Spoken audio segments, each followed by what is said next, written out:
నమస్కారం అండి. లక్ష్మీ స్టోరీస్‌కి స్వాగతం. ఇవాళ మనం వినబోయే కథ అద్భుత కాపురం. ఇక కథలోకి వెళదామా? సుమ, ఇవి ఆవాలా మెంతులా అంటూ వంటింట్లో నుంచి గదిలోకి వచ్చాడు శివాజీ. ముందు గదిలో సుమ స్నేహితురాళ్ళు కబుర్లు చెప్పుకుంటున్నారు. అబ్బా, ఎన్నిసార్లు చెప్పినా నీ బుర్రలోకి వెళ్ళదు కదా. ఇవి మిరియాలు, ఇంకా నయం వాడే ముందే అడిగావు అంటూ అతనితో పాటు వంటింట్లోకి వెళ్ళి ఆవాలు చూపించి వచ్చింది సుమ. ఆమె స్నేహితులంతా ముసిముసి నవ్వులు నవ్వుకుంటున్నారు. వాళ్ళ నవ్వు నడుస్తుండగానే శివాజీ మళ్ళీ వచ్చి అందరికీ కాఫీలు అందించాడు. అతను వెంటనే వస్తాడని ఊహించని మిత్రులు ఉలిక్కిపడి ఏమీ జరగలేదన్నట్టు కాఫీలు తీసుకున్నారు. శివాజీ, అద్భుత కాఫీలు తాగండి అని వినయంగా లోపలికి వెళ్తుంటే, నీకెప్పటికీ తెలుస్తుంది అద్భుతమైన కాఫీ అనాలి అని అంది సుమ. శివాజీ అపరాధ భావంతో నాలుక కరుచుకొని వంటింట్లోకి వెళ్ళాడు. మీ వారు కాఫీ సూపర్గానే చేశారే అనకూడదు కానీ, మీ ఇంటికి వచ్చినప్పుడల్లా కాఫీ ఎప్పుడు ఇస్తారా అని ఎదురు చూస్తాం అంది రోహిణి. నా నెత్తి మిరియాలు చూపించి ఇవి ఆవాలా అంటాడు. శనగపప్పుకి కందిపప్పుకి కూడా తేడా తెలియదు. ఒక్క పని రాదు, ఏదో దగ్గరుండి చెప్పి చేయించుకుంటున్నాను అంది సుమ. అసలు ఆ శ్రమ ఎందుకు పడాలి? ఇన్నాళ్ళు అయ్యాక నేర్చుకోలేడా? ప్రతి పనికి మళ్ళీ నువ్వు వెనక వెనక వెళ్ళి వివరించడం మానేయ్ అంది కనకదుర్గ. అసలు ఇది లేకపోతే అతడు లేనే లేడే. ఏ పనైనా ఇదే తలుచుకోవాలి. అతను ముద్దపప్పులా ఓ పక్కన నుంచుంటాడు అంది లలిత. సరేలే, అసలు కబుర్లు ఆపి ఈ గొడవ ఏమిటి అంది శారద. ఇంతలో శివాజీ వచ్చి, మళ్ళీ వంట అయ్యిందండి, సరిగ్గా 12:30కి అనుకున్నట్టే అయిపోయింది అని తన గడియారం చూసి నవ్వుతూ చెప్పాడు. గొప్పేలే, ఇక నువ్వు గదిలోకి వెళ్ళు, మేము ప్రశాంతంగా వడ్డించుకుంటాం అంది సుమ. శివాజీ మౌనంగా వెళ్ళిపోతుంటే, అన్నయ్య, నీది చాలా మేలి రకం గడియారంలా ఉంది, ఎంతకి కొన్నావు అంది శారద. సుమకే తెలుసండి, అన్నీ తనే కొంటుంది అని చెప్పి శివాజీ వెళ్ళిపోయాడు.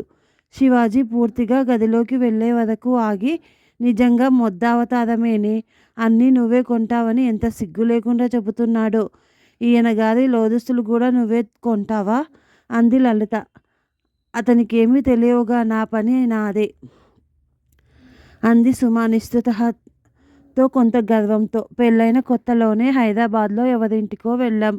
ఇతను వాళ్ళ ఇల్లు గుర్తుపట్టలేక మేము తిరిగి వెళ్ళేసరికి కార్యక్రమం పూర్తయింది. అప్పుడే అర్థమయ్యింది నా భవిష్యత్తు ఎలా ఉండబోతుందో అంది మళ్ళీ సుమ. నీకు మళ్ళీ చెబుతున్నాను, ఇటువంటి అసమర్థుని భరిస్తూ బతకక్కర్లేదు. 4 రోజులు అతన్ని ఇంట్లో వదిలేసి మా దగ్గరికి వచ్చాయి, అప్పుడు తెలుస్తుంది మనిషికి అంది కనకదుర్గ కసిగా.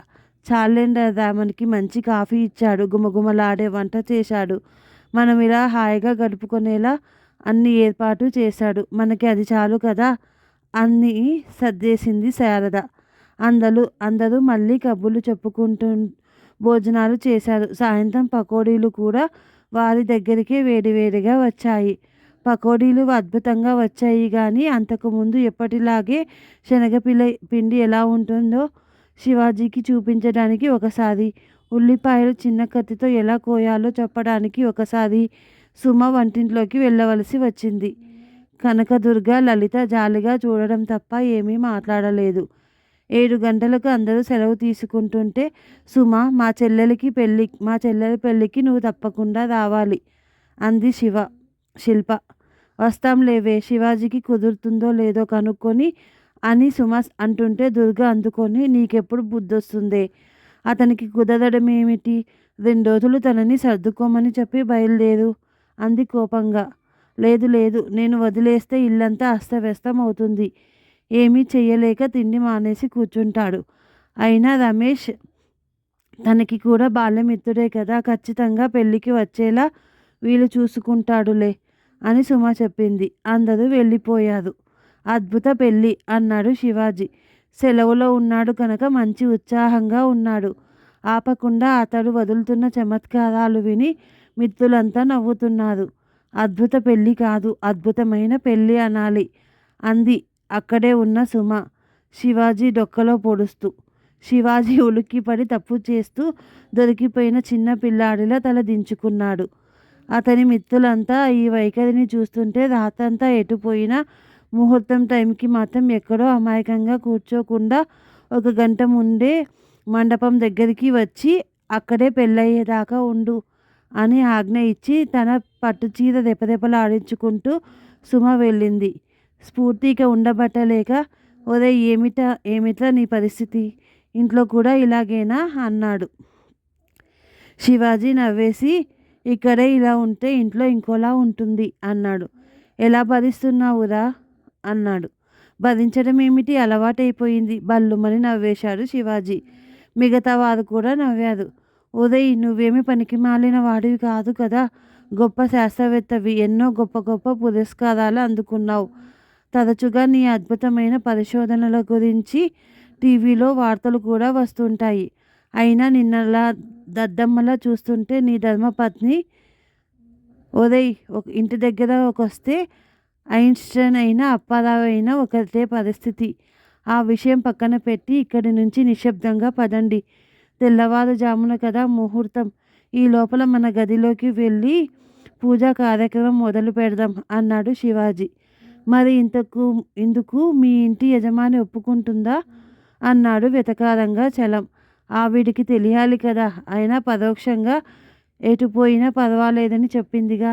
పొద్దున 3 గంటలకల్లా మంచి టూత్పేస్ట్తో పళ్ళు తోముకొని కొత్త బట్టలతో మండపం దగ్గరికి వెళ్దాం అన్నాడు రమేష్. అందరూ నవ్వుతూ రమేష్ ధర్మమా అని వారికి కేటాయించిన ప్రత్యేకమైన గదికి వెళ్ళారు.